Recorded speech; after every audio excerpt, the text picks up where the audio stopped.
Hello student, आज हम standard second का थर्ड चैप्टर पढ़ेंगे। थर्ड चैप्टर है अध्यापिका की सीख। श्रेया कक्षा 2 की छात्रा थी। वह एक अच्छे स्कूल में पढ़ती थी, किंतु वह बहुत ही लापरवाह थी और सदैव गंदी रहती थी। वह न तो प्रतिदिन अपने दांत साफ करती थी और न ही प्रतिदिन नहाती थी। इस कारण उसके मुंह व कपड़ों से बदबू आती थी। उसके बाल भी बिखरे बिखरे रहते थे। वह सदैव मैले वस्त्र और धूल से सने जूते पहना करती थी।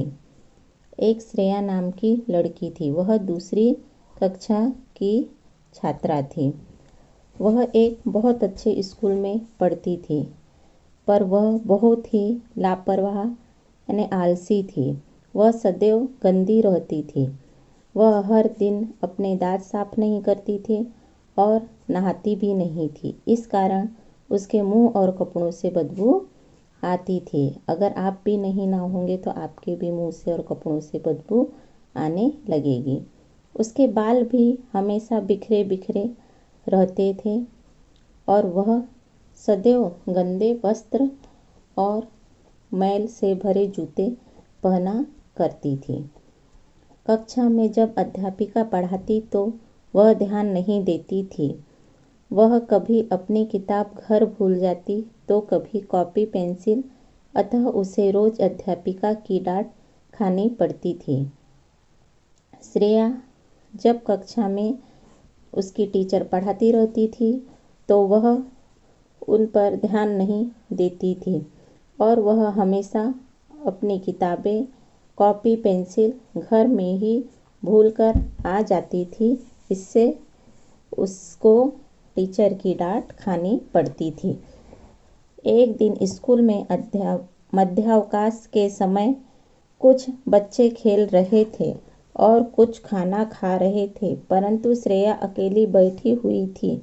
कोई भी बच्चा उसके साथ नहीं था, क्योंकि सब बच्चे उसे गंदा समझते थे और उसके पास आने से कतराते थे।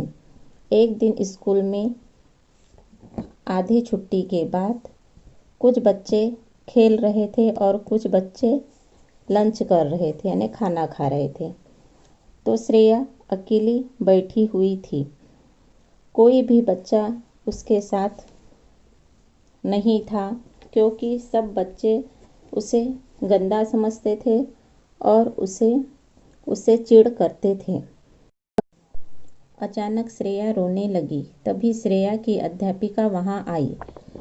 श्रेया को रोते देख वे उसके पास गई तो उन्होंने देखा कि श्रेया बुखार से तप रही थी।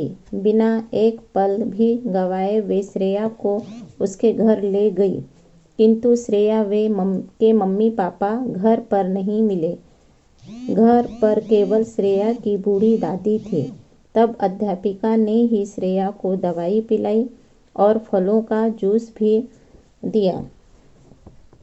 अचानक जब श्रेया रोने लगी तब उसकी अध्यापिका वहां आई और उन्होंने उसे रोते देखा तो वह श्रेया के पास गई तो श्रेया बुखार से बहुत तप रही थी।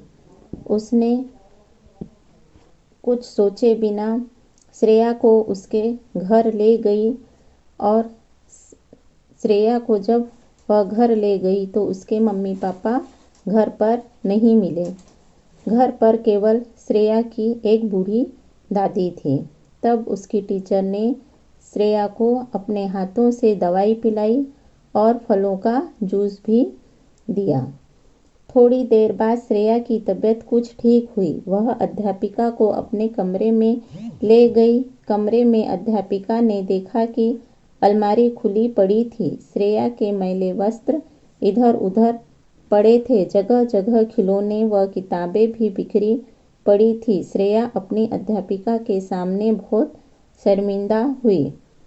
जब थोड़ी देर बाद श्रेया की तबीयत कुछ अच्छी हो गई तो वह अध्यापिका को उसने अपने कमरे में ले गया।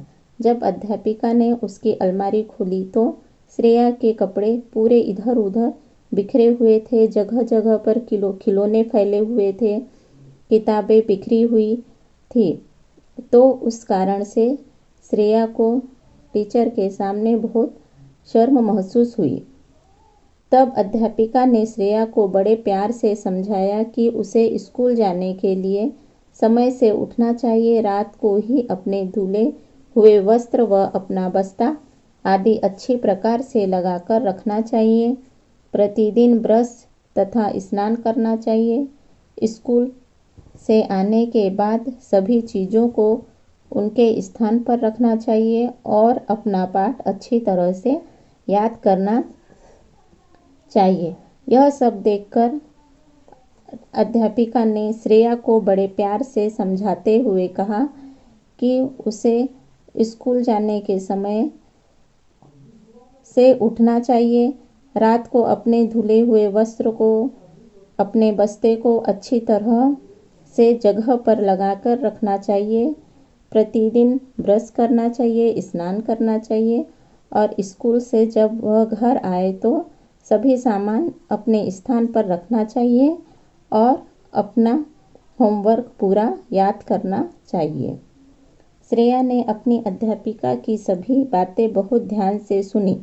अब उसे अपनी गलती का एहसास हुआ। उसने अध्यापिका को वचन दिया कि वह उनकी सभी बातों का पूरी तरह से पालन करेगी। श्रेया ने अपनी अध्यापिका की सभी बातें बहुत ध्यानपूर्वक सुनी और उसे अपनी गलती का यह एहसास हुआ कि वह अब से अच्छे काम करेगी और उसने अपनी अध्यापिका को भी वचन दिया कि वह उनकी पूरी बातों को अच्छे से उनका पालन करेगी। उस दिन के बाद से श्रेया एकदम बदल गई। अब वह हमेशा साफ रहती तथा अपने सब काम समय से करती। उसके बदले हुए रूप को देखकर कक्षा के सब बच्चे उसके मित्र बन गए। अब वह सबके साथ मिलकर खेलती। उसके लिए श्रेया अपनी अध्यापिका को मन ही मन धन्यवाद करती थी। उस दिन के बाद जब श्रेया ने अपनी अध्यापिका की यह बातें सुनी तो वह एकदम बदल गई।